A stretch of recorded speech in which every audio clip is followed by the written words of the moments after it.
साथियों, देश के एग्रीकल्चर सेक्टर की और उस सेक्टर को मजबूत करने के लिए बीते वर्षों में भारत में तेजी से काम किए गए हैं। आज भारत का एग्रीकल्चर सेक्टर पहले से कहीं अधिक वाइब्रेंट हुआ है। आज भारत के किसानों के पास अपनी फसल मंडियों के साथ ही बाहर भी बेचने का विकल्प है। आज भारत में मंडियों का आधुनिकीकरण तो हो ही रहा है। किसानों को डिजिटल प्लेटफॉर्म पर फसल खरीदने बेचने का भी विकल्प दिया है। इन सारे प्रयासों का लक्ष्य यही है कि किसानों की आय बढ़े, देश का किसान समृद्ध हो। जब देश का किसान समृद्ध होगा तो देश भी समृद्ध होगा। आपको मैं एक और उदाहरण देता हूं कि कृषि क्षेत्र को पहले कैसे हैंडल किया जा रहा था। साथियों, हमारे देश में पहले इथेनॉल तक को प्राथमिकता देकर इंपोर्ट किया जाता था,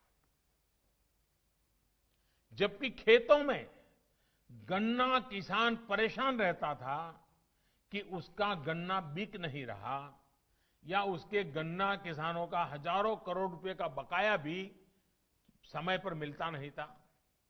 हमने इस स्थिति को बदला। हमने देश में ही इथेनॉल के उत्पादन को बढ़ावा दिया। पहले चीनी बनती थी, गुड़ बनता था।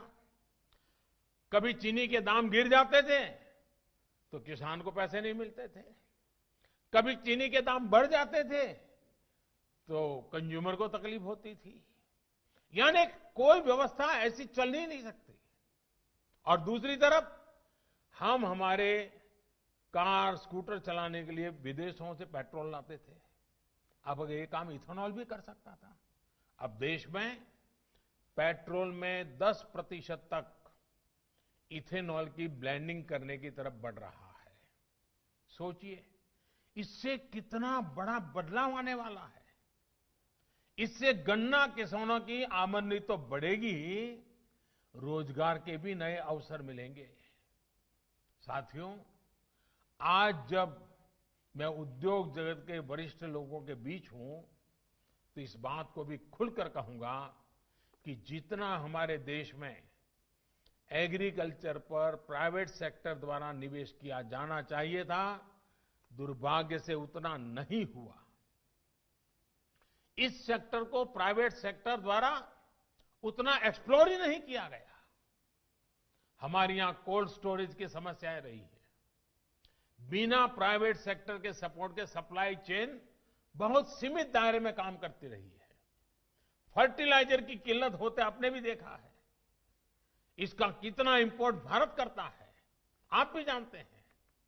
एग्रीकल्चर सेक्टर की ऐसी कितनी ही चुनौतियों के समाधान के लिए केंद्र सरकार निरंतर काम कर रही है। लेकिन इसमें आपके इंटरेस्ट और आपके इन्वेस्टमेंट दोनों की आवश्यकता है।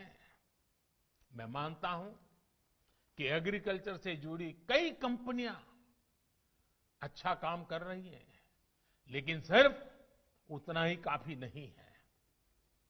फसलें उगाने वाले किसानों को, फल सब्जियां उगाने वाले किसानों को जितना आधुनिक टेक्नोलॉजी का, आधुनिक व्यापार और उद्योग के तौर तरीके का जितना सपोर्ट मिलेगा, उनकी जरूरतों को देखते हुए जितना हम इन्वेस्ट करेंगे, उतना ही हमारे देश के किसानों का, फसलों का नुकसान कम होगा, उतनी ही उनकी आय बढ़ेगी।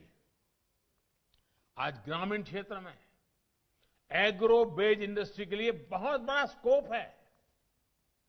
पहले की नीतियां जो भी नहीं हो, लेकिन आज की पॉलिसीज ग्रामीण कृषि आधारित अर्थव्यवस्था विकसित करने के लिए बहुत अनुकूल है।